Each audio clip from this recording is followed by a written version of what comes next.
서울시의회 상임위원장에게 듣는다. 오늘은 서울시의회 보건복지위원회의 김혜련 위원장 모시고 서울시 복지정책을 한번 짚어보도록 하겠습니다. 위원장님 어서 오십시오. 네, 안녕하세요. 예, 반갑습니다. 시민들의 건강을 책임지는 서울시의회 보건복지위원회. 네. 어떤 일을 하는 곳인지 먼저 간단하게 설명을 좀 부탁드립니다. 보건복지위원회는 크게 본다면 요람에서 무덤까지 예. 시민의 전 생애 주기에 걸친 정책을 예. 담당하는 위원회라고 할 수 있습니다. 예. 예를 들어 설명을 해본다면 결혼을 해서 아이를 낳는다면 보육을 여성이란 이유로 차별을 만약에 받는다면 성평등 정책을 살아가다가 교통사고로 장애를 가지게 된다면 장애 정책을 노령으로 인한 서비스가 필요하다면 노인복지 서비스를 그리고 아프면 시립병원으로 가는 등 전 생애에 걸쳐서 그런 위험을 감수하는 그런 것들을 완화하고 또 개인 욕구에 따른 서비스를 충족하고 그런 것들을 해결해 줄 수 있는 그런 위원회라고 볼 수 있습니다. 네. 사실 내년도 서울 예산 중에서 그 어떤 면에서는 가장 인상적인 그런 예산이 복지 예산 11조. 그렇습니다. 역대 최대 규모잖아요. 가장 크죠. 그런데 어떤 부분에 이제 배정이 되는지 좀 간단하게 좀 설명을 해 주십시오. 주로 중점적으로 심의가 된 부분은 어떤 부분인지. 저희 보건복지 예산은 11조인데요. 크게 세 가지로 나눌 수가 있는데요. 여성정책실, 그다음에 복지본부, 그다음에 시민건강국으로 나눕니다.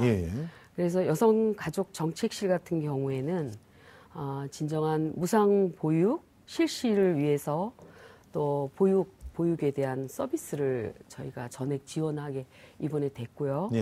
그리고 아이돌봄 사각지대 해소를 위해서 그 서울시 의회와 이제 보건복지위원회 주도로 16년 이후에 최초로 무상보육을 이번에 이제 실시하게 됐습니다. 그래서 그 16년에 처음으로 편성된 차액 보육료에 대한 전액을 지원하게 됐는데요.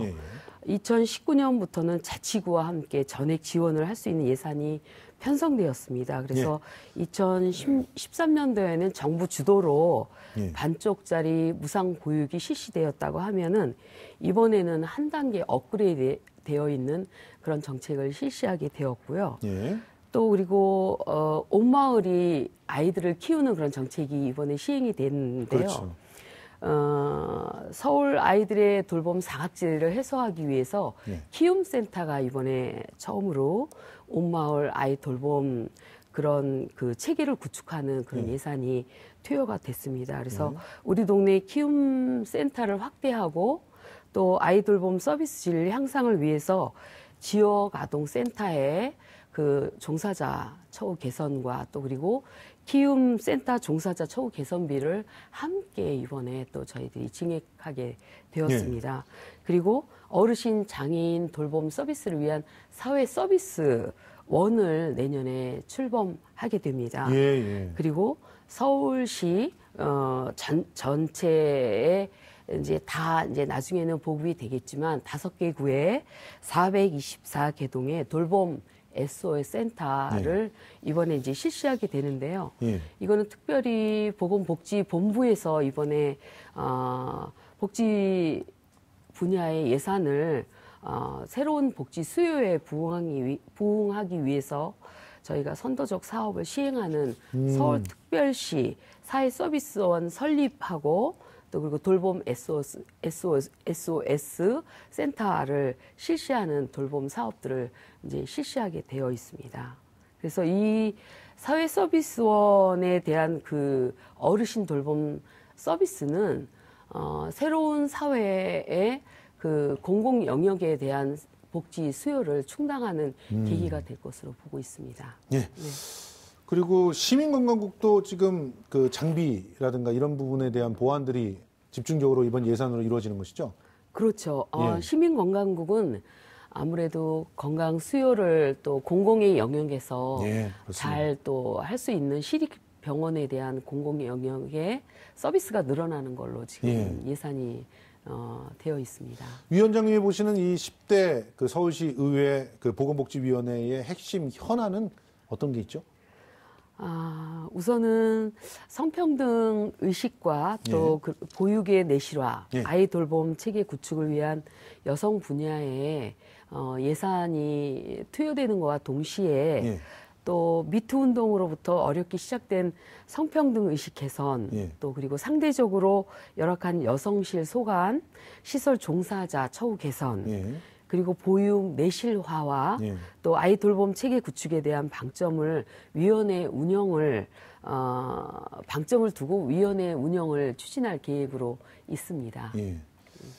자, 그러면 뭐 좀 찾아가는 동주민센터와 연계해가지고 진행되는 것은 핵심 현안이 아닌가요? 가장 큰 핵심 현안 중에 하나인데요. 그동안에는 찾아가는 동마을 복지센터가 긴급 서비스를 필요로 하는 지역에 많은 그런 그 돌봄을 필요로 하는 그런 그 대상자들을 많이 찾아냈습니다. 그래서 그런 전달 체계, 복지 전달 체계에 있어서 중요한 역할을 했었는데요.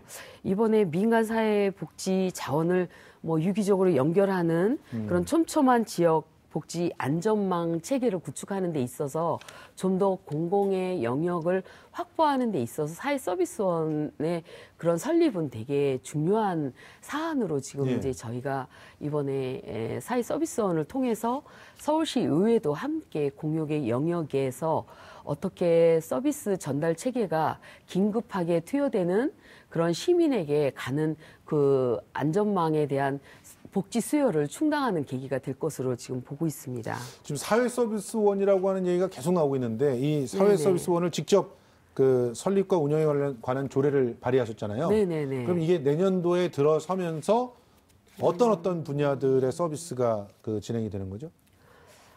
우선은 박은수 시장이 지난 그 포용복지 서울을 선언한 바와 같이 서울형 기초보장 제도의 의무 부양자 기준을 완전 폐지를 했습니다. 그래서 복지 사각지대를 해소하겠다는 결단을 내리셨는데요.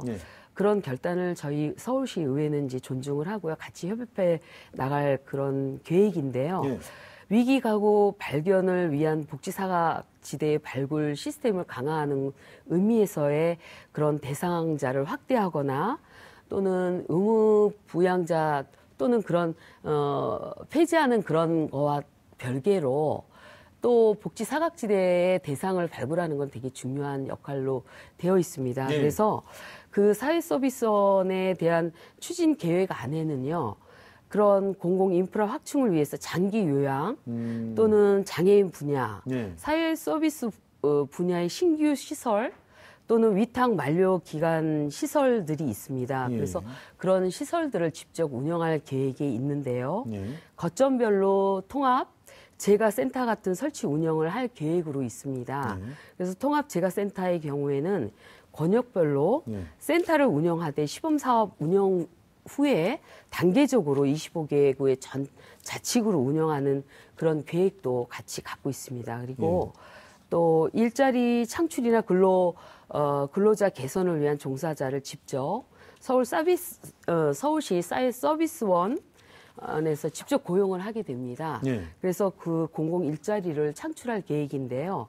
그런 그 공공 사회 서비스원의 직접 고용을 통해서 그런 그 고용자들의 직접 그 고용을 통해서 일자리의 그런 처우 개선을 또 이렇게 개선하는 아주 가장 중요한 일을 또 할 수 있게 되겠고요. 또 지금 시간이 많지가 않아가지고 지금 그 사회서비스원에 대한 설명만 듣다가도 시간이 다 지날 것 같아요.